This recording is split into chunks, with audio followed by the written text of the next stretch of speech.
Halo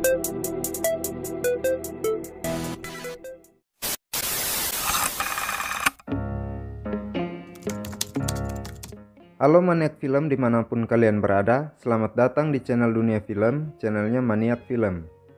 Sebelumnya, jika Anda merasakan video ini dapat menghibur Anda, silakan dukung channel ini dengan cara mengklik tombol like dan subscribe, serta mengaktifkan lonceng notifikasi agar Anda tidak ketinggalan setiap updatean terbaru dari channel Dunia Film. Di video kali ini, Anda akan menyaksikan review film Arsitektur 101. Film ini bertema utama cinta, dengan sentuhan arsitektur sebagai pengikat keseluruhan cerita. Film yang dirilis pada tahun 2012 ini pun mendapat rating sebesar 7,2 versi IMDb. Film ini mengisahkan tentang seorang arsitek bernama Seung-min dan kliennya yang bernama So-yoon. So-yoon meminta Seung-min untuk mengerjakan rumahnya di Pulau Jeju. Sebagai catatan, dulunya Seung-min adalah mahasiswa jurusan arsitektur, sedangkan So-yoon adalah mahasiswa jurusan musik. Dulunya mereka adalah teman di kelas pengantar arsitektur 101. Dan karena video ini memiliki alur maju mundur, maka jangan skip video ini agar tidak gagal paham. Lanjut, So-yoon ingin merenovasi rumah lamanya di Pulau Jeju.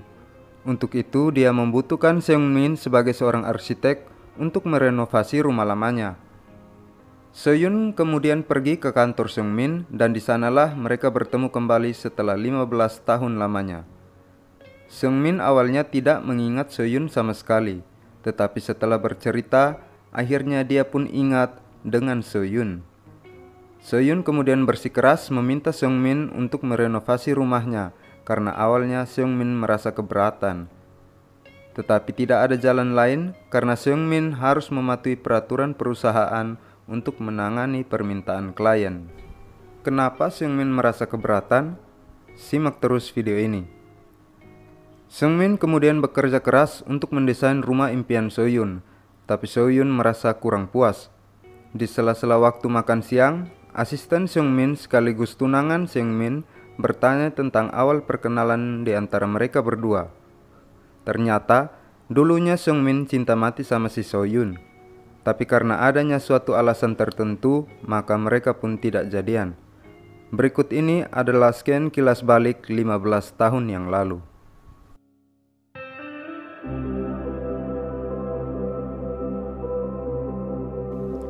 Saat itu Seung-min dan So-yoon merupakan mahasiswa baru di universitas mereka. Mereka bersama-sama menghadiri kelas perkenalan dan disitulah untuk pertama kalinya mereka bertemu. Si dosen kemudian meminta mereka untuk menggambar jalur perjalanan mereka dari rumah ke universitas berdasarkan map yang sudah disediakan. Tidak disangka-sangka, ternyata tempat tinggal Seung-min dan So-yoon sama. Ketika mereka pulang, mereka juga naik bis yang sama menuju ke daerah tempat tinggal mereka. Di sini Seung-min mulai merasa tertarik dengan So-yoon. Berlanjut ke kesempatan pertama, sang dosen memberikan tugas berkeliling dan mengenal tempat tinggal masing-masing mahasiswa. Karena kebetulan Seung-min dan So-yoon berada di wilayah yang sama, maka mereka pun mengerjakan tugas bersama-sama. Inilah awal perkenalan di antara mereka berdua. Secara tidak sengaja, mereka berdua menemukan sebuah rumah tua yang terbengkalai. Rumah inilah yang menjadi kenang-kenangan bagi mereka berdua. Di kesempatan kedua, sang dosen memberikan tugas untuk berkeliling ke wilayah terjauh dari tempat tinggal masing-masing mahasiswa. Mereka berdua lalu pergi dan berkeliling dengan menggunakan bis. Di tengah perjalanan dengan berbekalkan peta bis, mereka sepakat untuk mampir di salah satu gedung di pinggiran kota Seoul. Di tempat inilah untuk pertama kalinya So-yoon memperdengarkan sebuah lagu kepada Seung-min yang berjudul Etude of Memory. Sebagai catatan, lagu ini adalah lagu yang mencerminkan cinta pertama seseorang.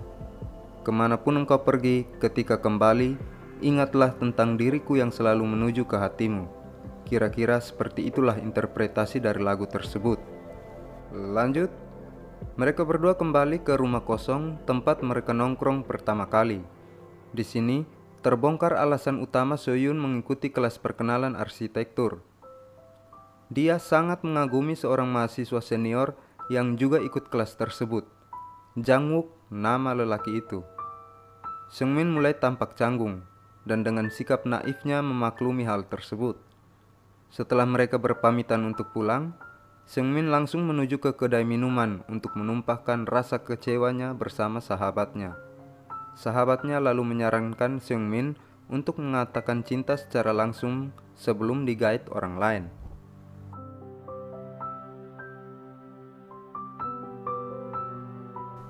Akhirnya di kesempatan ketiga, sang dosen memberikan tugas untuk pergi berkeliling ke wilayah idaman mereka untuk dijadikan tempat tinggal di masa depan. Mereka berdua yang selalu mengerjakan tugas bersama-sama kemudian pergi ke suatu desa yang indah. Di situ terungkap tanggal ulang tahun Soyun yakni 11 November, tepat hari itu juga. Untuk merayakannya, mereka kemudian makan sup rumput laut bersama-sama. Sambil bercerita, Soyun kemudian membahas masa depan impiannya dan kemudian meminta bantuan Seungmin untuk mendirikan rumah impiannya. Sebagai uang panjar, Soyun memberikan disk lagu eksibisi yang berisikan salah satu lagu yang pernah diperdengarkan oleh Soyun pada Seungmin. Setelah berkeliling, tiba saatnya bagi mereka berdua untuk pulang. Soyun yang bersandar pada Seungmin karena kecapean akhirnya tertidur pulas. Di saat-saat seperti ini, Seungmin malah mengambil kesempatan untuk mencium Soyun. Anehnya, Soyun hanya menerima dengan pasrah ciuman tersebut. Di saat Soyun tersadar, Seungmin takut kalau saja si Soyun marah, tapi ternyata Soyun bertingkah seperti tidak terjadi apa-apa. Hal ini yang membuat sahabat Seungmin menyarankan agar Seungmin segera menyatakan cinta. Seungmin memberanikan diri untuk mengajak Soyun bertemu kembali di saat musim dingin, saat salju turun pertama kali. Soyun menyambut ajakan tersebut dengan senang hati sambil mengaitkan jari kelingking bersama Seungmin. Seungmin yang terlanjur senang kemudian membuat sebuah miniatur desain rumah untuk Soyun yang direncanakan akan diserahkan kepada Soyun sambil mengungkapkan rasa cintanya. Hari itu pun tiba. Tapi Soyun merasa cemas karena Seungmin tidak masuk kelas dan tidak ada pemberitahuan sama sekali. Di saat itu, Jang-wook yang kebetulan bertemu dengan Soyun kemudian mengajak Soyun jalan-jalan. Ternyata alasan sebenarnya Seungmin tidak masuk kelas adalah karena Seungmin sedang berlatih dan mempersiapkan mentalnya untuk mengungkapkan cinta pada Soyun di samping rumah Soyun. Selain itu, Seungmin juga sudah menyiapkan miniatur desain rumah idaman Soyun. Dari pagi hingga malam, Seungmin menunggu kehadiran Soyun. Sampai saatnya tiba, ternyata Soyun pulang sambil mabuk dan ditemani Jang-wook. Mereka berdua lalu masuk ke kamar Soyun dan melakukan kegiatan enak-enak. Seungmin yang melihat kejadian tersebut kemudian merasa kecewa dan patah hati. Dia pun pergi tanpa membawa miniatur buatannya. Sesampainya di rumah, Seungmin pun menangis sejadi-jadinya. Sahabatnya yang tidak tega pun akhirnya hanya bisa menghibur dan menguatkan Seungmin. Keesokan paginya sebelum ke kampus, Soyun keluar dari kamar dan hendak membuang sampah. Di tempat sampah, dia menemukan miniatur buatan Seungmin bersama dengan sketsa rumah buatannya saat mereka berkeliling di desa dulu. Ketika bertemu di kampus, Soyun hendak menjelaskan semua yang terjadi semalam. Hanya saja kesempatan itu tidak pernah tercapai karena Seungmin sudah terlanjur patah hati dan mengatakan agar Soyun tidak perlu lagi mencari dirinya. Well, itu dia tadi sekedar flashback 15 tahun yang lalu. Lanjut, kembali ke masa sekarang di mana mereka sedang merenovasi rumah Soyun. Lalu tiba saatnya makan siang dan tiba-tiba saja Seungmin ingin mentraktir Soyun makan sup rumput laut karena hari ini adalah hari ulang tahunnya tanggal 11 November. Soyun kaget, ternyata si Seungmin ini masih ingat tanggal ulang tahunnya setelah sekian lama tak berjumpa. Untuk itu, Soyun meminta kado ulang tahun. Kadonya berupa ruangan khusus agar nantinya bisa ditempatkan piano. Dan Seungmin sendirilah yang harus merancangnya. Tentu saja permintaan ini disetujui oleh Seungmin. Meskipun bulan depan Seungmin sudah berencana untuk menikah. Di kantor Seungmin dimarah habis-habisan oleh tunangannya karena rencana pernikahan ini terpaksa diundur. Lalu tiba saatnya rumah telah selesai direnovasi. Rumah indah ini memiliki banyak jendela, sama seperti keinginan Seohyun 15 tahun yang lalu. Ada juga ruang piano serta kamar di atap rumah. Di satu kesempatan, Seungmin ingin membantu Seohyun untuk merapikan perabotan. Secara tidak sengaja, Seungmin mendapati sebuah kardus berisikan miniatur atau maket desain rumah yang telah dibuangnya dulu. Ternyata, si Seohyun ini masih menyimpannya. Alasan mereka batal bersama 15 tahun yang lalu adalah benar-benar berkaitan dengan alasan mengapa si Seohyun ini mencari kembali Seungmin. Ketika kamu jatuh cinta kepada seseorang, rindu itu bisa kembali kapan saja, dan secara mendadak kamu ingin tahu bagaimana kabar orang yang kamu cintai itu, bagaimana kehidupannya sekarang, dan bagaimana hal-hal yang tak sempat selesai di antara kalian dulu.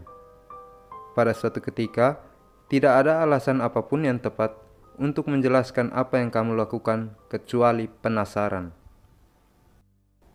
Di sini, secara gamblang Seohyun mengaku bahwa Seungmin adalah cinta pertamanya. Mereka pun lalu berciuman.